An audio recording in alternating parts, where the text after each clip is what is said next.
Hello and welcome to Indus News live from Islamabad. I'm Jawad Tehami and these are the headlines.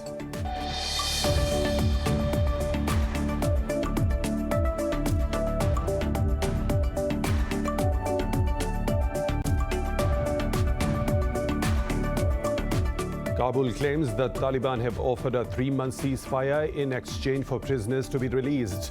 The government says the insurgents also asked for the removal of their leaders from a United Nations blacklist. In a briefing, Kabul's negotiator Nadir Nadri termed the proposal a big demand.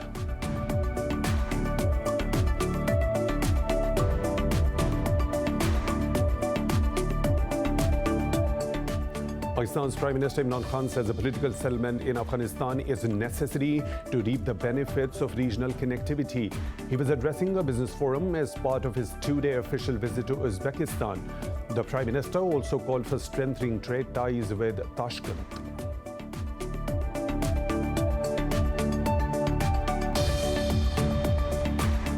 In Pakistan, 2 soldiers have been martyred as terrorists carried out an IED attack in Balochistan's Pasni district.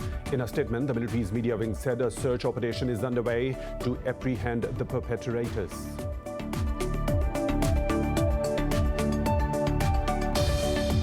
In Germany, at least 33 people have died and dozens more are missing due to severe floods in the western part of the country.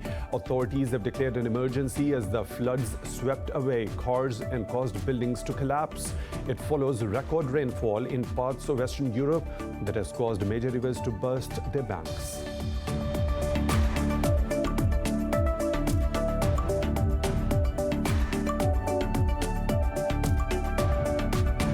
Brazil's daily COVID-19 tallies have climbed to a worrying point. The Latin American country registered more than 1,500 deaths and over 57,000 cases in the last 24 hours. Meanwhile, Argentina has become the 5th country in Latin America to surpass 100,000 deaths. Pakistan has logged its highest daily cases in more than a month, with over 2,500 new infections and 47 deaths. Globally, the coronavirus caseload has surpassed 188 million, while the death count is over 4 million.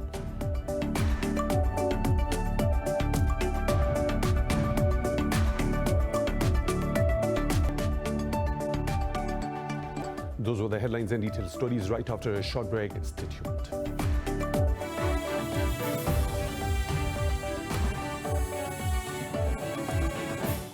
Welcome back, and now for the news in detail. The Afghan government claims that the Taliban have offered a 3-month ceasefire in exchange for the prisoners to be released.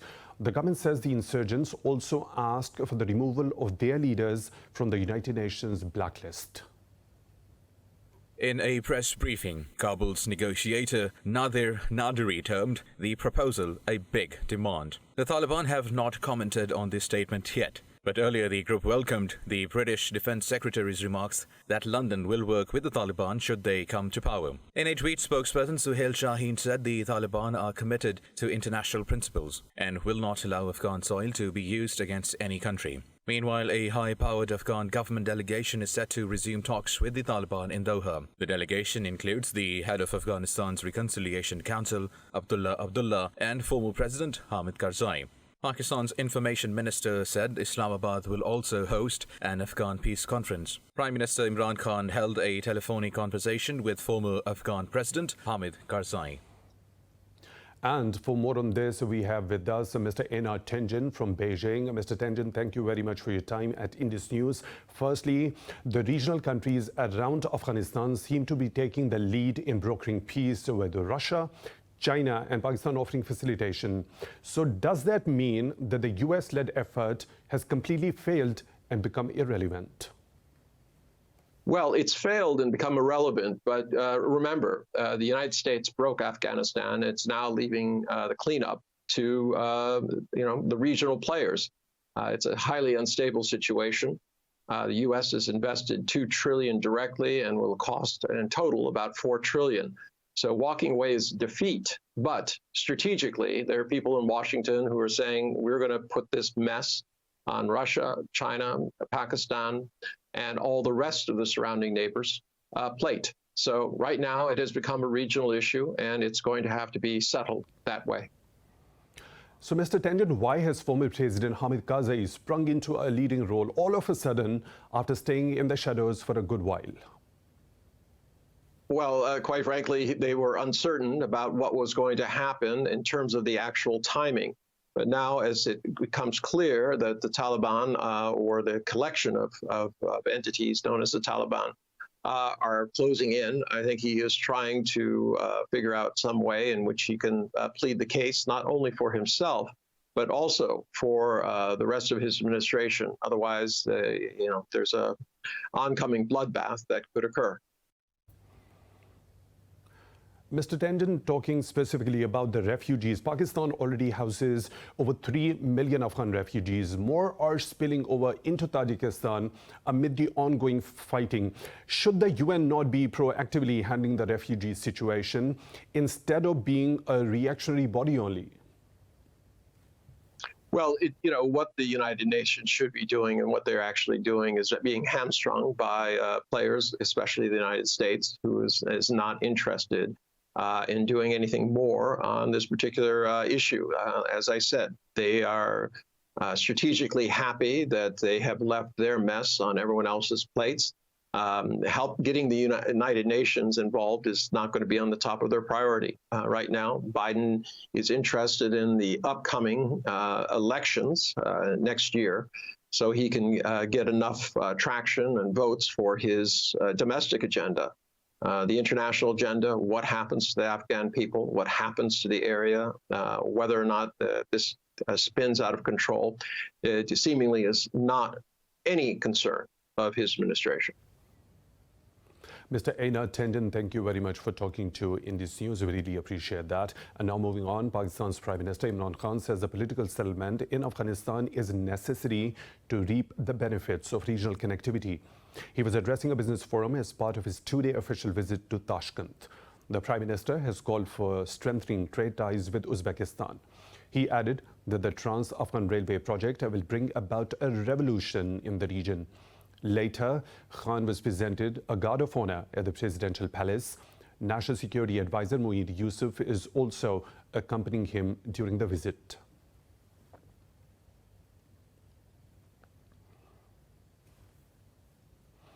Pakistan's Foreign Office says a two-day peace conference on Afghanistan will be held in Islamabad on Saturday.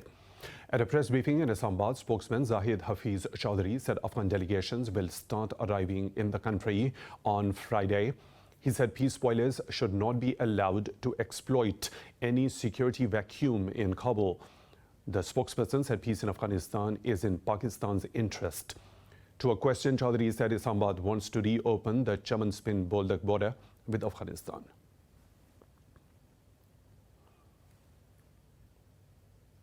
In Pakistan, 2 troops have been martyred as terrorists carried out an IED attack in Balochistan's Pasni district. In a statement, the military's media wing said a search operation is underway to apprehend the perpetrators. Pakistan Army said such cowardly acts cannot sabotage the hard-earned peace and prosperity in Balochistan. It noted inimical elements carry out these attacks backed by hostile intelligence agencies. The Army said security forces are determined to neutralize such nefarious designs at all costs. On the sidelines of the Shanghai Cooperation Organization Forum in Dushanbe, the meeting between Chinese and Indian foreign ministers has ended without any breakthrough over border tensions. What in this report? Chinese State Councillor Wang Yi said Beijing is not responsible for the tussle in the Ladakh region. He pointed out that China-India ties are still hovering at a low point. Meanwhile, Indian Foreign Minister S. Jaishankar said a unilateral change of status quo at the border is not acceptable. He said the friction remains unresolved and prolonging the dispute is negatively impacting ties. At least 20 Indian soldiers, including a colonel, were killed last year trying to claim an area on the line of actual control. Thousands of soldiers have been in a standoff ever since, as multiple rounds of talks continue to fail. Moving on, the US says Iran has requested time until their presidential transition to return to the Vienna talks. The State Department says Washington is interested in a mutual return to the 2015 nuclear deal. More in this report. A State Department spokesperson warned that the offer will not be on the table indefinitely. This comes amid reports that Iran is not prepared to resume talks until President-elect Ebrahim Raisi's administration inaugurates. Earlier, the State Department said Washington is allowing Tehran to use funds frozen in South Korea and Japan to settle debts. It said Secretary of State Antony Blinken signed an earlier waiver and has extended it for 90 days. The department also made it clear that the waiver does not allow for the transfer of any funds to Iran. South Korea and Japan hold billions of dollars in assets from Iran that have been stuck due to U.S. sanctions. And for more on this, we are joined by Mr. Hamid Raza Ghulamzadeh from Tehran. Mr. Ghulamzadeh, thank you very much for your time at Indus News. Firstly, how is the new administration in Tehran different from President Rouhani's government, and how do you think can it impact the Vienna talks? Regarding the Vienna talks, the foreign policy of the country is not going to drastically change by the change of the government, because it is usually decided in Supreme National Security Council, and that is a body, an entity formed by the government and some other individuals and other officials from different parts of the branches of power, like Parliament and the others. And it's not going to change drastically regarding the strategy and the goals of the foreign policy. But of course, the tactics can change from one government to the other one, and the negotiation teams can change, and each negotiator and each diplomat might have his or her own points of views and strategies and let's say methods of discussing the issues. But anyway, it doesn't seem that it's going to be much change from the Iranian side. Mr. Ghulamzadeh, at the end of the sixth round, negotiators from both the sides said they were returning home for final deliberations. What can be expected from the next round? Iranian Foreign Ministry released we can say its final report on the JCPOA to the parliament just a few days ago. And based on that, which talks about the conditions discussed in Vienna, it doesn't seem that to be a practical and signable deal in Vienna, because Iran had said that the leader here in Iran had said that all the sanctions need to be lifted. But what we are seeing in the deal is that the Americans are talking about keeping hundreds of sanction designations in place, first of all. And second of all, they are not lifting the sanctions. They are not even stopping the sanctions. They are just stopping implementing some of the sanctions. They are still in place, but they say that we are not going to implement them. There are some sanctions like the visa or CAATSA in the Congress, and then the Americans are not going to negate them, or they are not going to stop them. They're just trying to have some measures to circumvent them. So it's not lifting the sanctions. It is not something that Iranian side can accept. That is the discussions actually here in Iran on this side of the deal. Mr. Hamid Raza Ghulamzadeh, thank you very much for talking to Indus News. We really appreciate that. And now moving on, Israel has demolished 11 Palestinian houses in the Bedouin community of Al-Kaboun in the occupied West Bank. Palestinian media said soldiers also seized tractors, water tankers and solar power units belonging to the community. Meanwhile, in a village near East Jerusalem, Israeli soldiers demolished a barn and handed demolition orders to two others, while illegal Israeli settlers shot a Palestinian shepherd near Madama village south of Nablus city. Colonial settlers also cut 150 Palestinian-owned olive trees in Bodin village. The United States has warned Egypt not to target rights campaigners after the indictment of a prominent activist. State Department spokesperson Ned Price said the issue would be a factor in arms sales to the ally. In a statement, State Department spokesperson Ned Price said Washington is concerned about the worsening rights situation.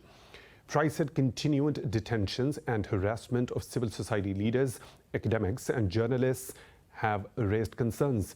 He noted that the executive director of the Egyptian Initiative for Personal Rights, Hussam Baghat, was also targeted. Bhagat faces a trial for insulting the Egyptian Election Commission in a tweet.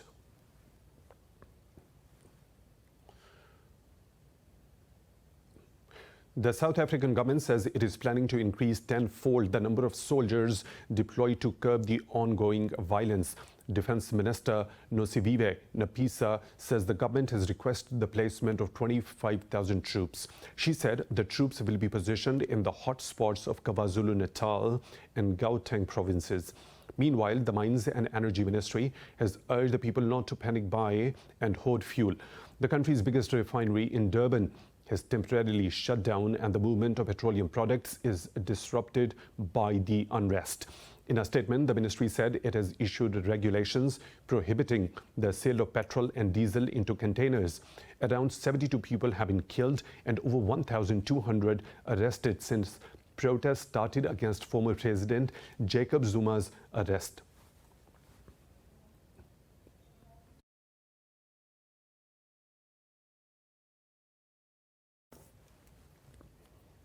More stories to follow, but right after a short break. Stay tuned.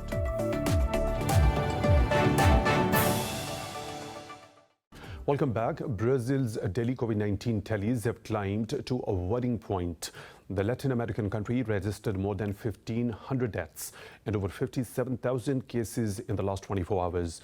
Now, globally, the coronavirus caseload has surpassed 188 million, while the death count is over 4 million. More in this report.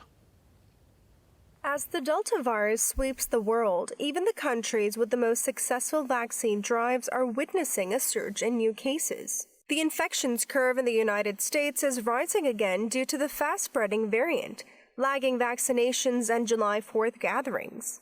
In Latin America, the devastation continues, with a strain being discovered in Mexico as well. Meanwhile, Argentina has become the fifth country in the region to surpass 100,000 deaths. It's not just the pandemic drowning us in this country. There is also this huge economic crisis. Many relatives call us crying, not only because of the death, but because they don't have the money to be able to give a burial as a person deserves. We place ourselves in their shoes and we have to act as psychologists to these people. Over in France, clashes between protesters and police have resurfaced over fresh restrictions. This comes just a day after Amnesty International accused Greece of using the pandemic as an excuse for banning protests. Meanwhile, thousands again took to the streets in Athens to protest the mandatory vaccination rule for workers. Spain has also announced new restrictions to control the latest surges propelled by the Delta variant.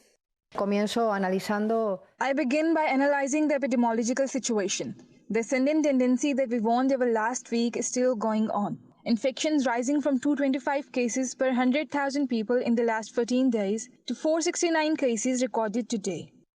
The World Health Organization has warned that the Delta variant and low vaccine availability make surging cases in the Middle East potentially catastrophic.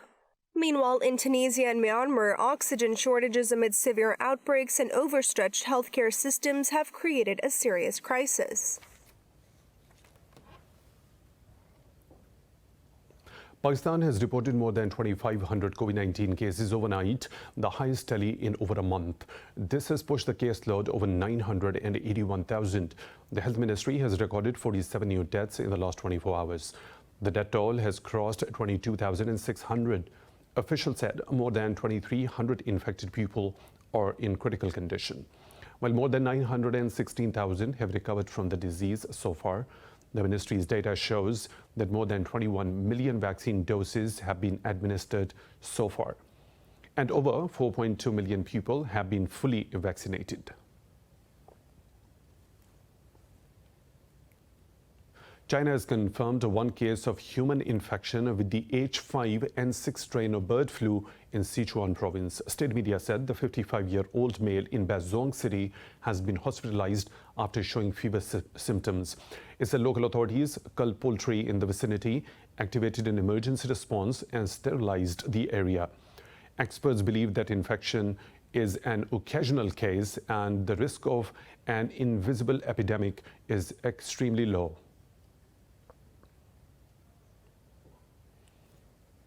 At least 33 people have died and dozens are missing following severe flooding in western Germany. Authorities have declared an emergency as the floods swept away cars and caused buildings to collapse. Hundreds of troops have been deployed to help stranded residents. It follows record rainfall in parts of Western Europe that has caused major rivers to burst their banks. 2 people have also died in neighboring Belgium, while the Netherlands has also been badly hit. The weather services forecast heavy storms with continuous rains until Friday evening. In France, the Bastille Day celebrations wrapped up with a fireworks display in Paris. The day marks the end of absolutism and the birth of constitutional monarchy in France. More in this report. The show took place around the iconic Eiffel Tower landmark, which was lit up in the colors of the French national flag during the display. Earlier in the day, thousands of military personnel paraded by foot on vehicles and aboard jets over Champs-Élysées Avenue. It was the first time we came to Paris, and they thought it was the perfect time to show us what Paris is like, because there was the show, and we thought, wow, a show, we will get to see Paris lit up and all.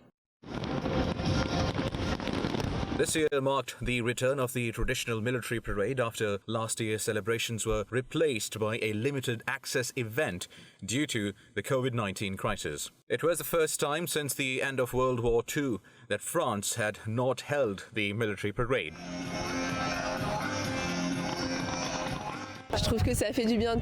I think it is good for everybody to maintain the fireworks show despite the COVID-19 situation. It allows people to get together. It is a well-known event and of nationwide importance that it gathers people together. I think it is really important and it perfectly ends this beautiful day.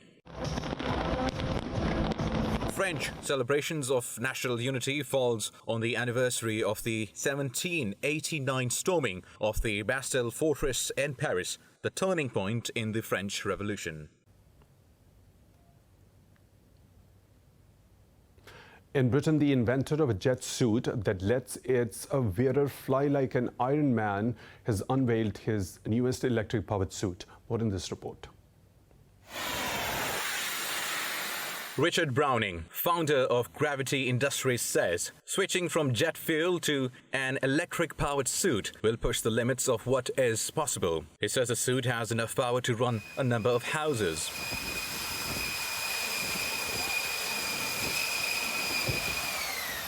Suit has enough power to run a small street of houses. It is phenomenal how much energy you need in a small form factor to get a human off the ground, and it really just brings home how much energy you have in gasoline or diesel or those fuels. So we're getting there. It'll only ever get better.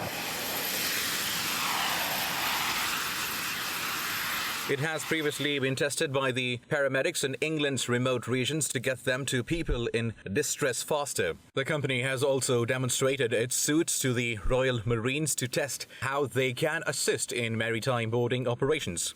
Yeah, so military and search and rescue, I mean, they are new applications, but no, they're very real. We've done enough exercises with both of those groups now in a variety of countries to prove that there's actually a really powerful role for the equipment. So yeah, watch this space. Gravity Industries was launched in March 2017 with founder Browning demonstrating his jet suit all over the world. The suit can hit speeds of over 128 kilometers per hour and is capable of reaching an altitude of 12,000 feet. It's time for a short break. We'll be back with more stories. Stay tuned.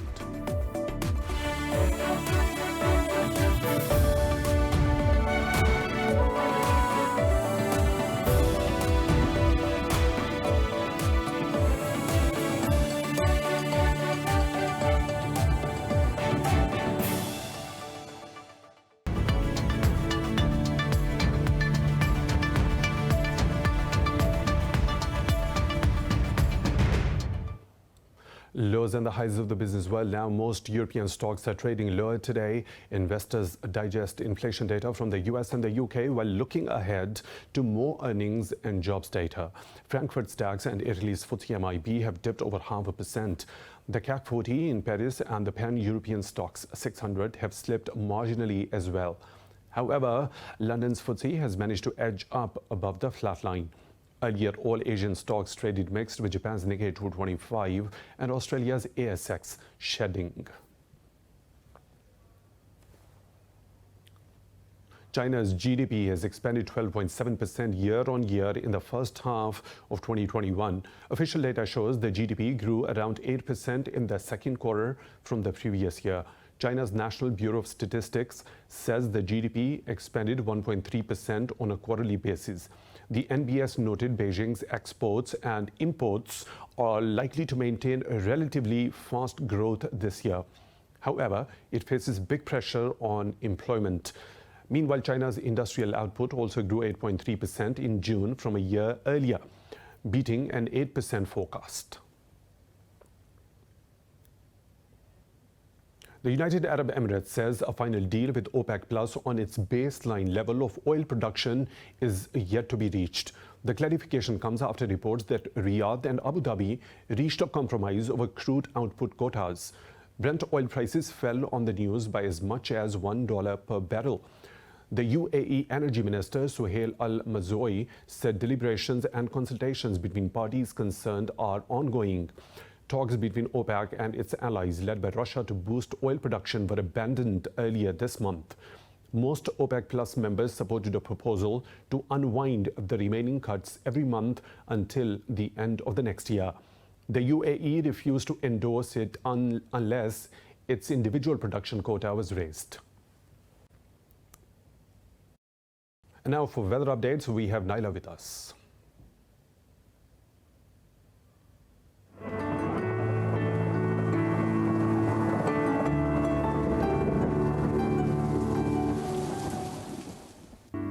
Thank you. We are going to start with Abu Dhabi, where it is expected to get extremely hot, with temperatures rising to 44 degrees Celsius. While in Amsterdam, the temperature is around 22 degrees Celsius with some cloudy weather. If we head to Ankara, the weather is mostly sunny with temperatures at 34 degrees Celsius. Now moving down under to Auckland, the sun is out, but the temperature is chilly at 16 degrees Celsius. Now, if you are traveling to Bangkok, the thunderstorms will get in the way of your plans. Temperatures there will be around 31 degrees Celsius. While in Beijing, there are clouds in the forecast with temperatures at 31 degrees Celsius. Now in Beirut will experience some mostly sunny weather with temperatures at 31 degrees Celsius. Berliners will experience a bit of cloudy weather with temperatures at 25 degrees Celsius. Now heading to Cairo, the hot sun will be excruciating with temperatures at 37 degrees Celsius. Down in Canberra, the weather rain is going to be keeping things chilly at 15 degrees Celsius. In Islamabad, the sun is out with temperatures rising to 34 degrees Celsius. While in Jakarta, the temperatures are steady at 31 degrees Celsius with some partial sun. Thank you. That's all for now. Back to you. Thank you, Naila, for the weather updates. And that is all for now. For the latest updates, you can follow us on social media at Indus.News.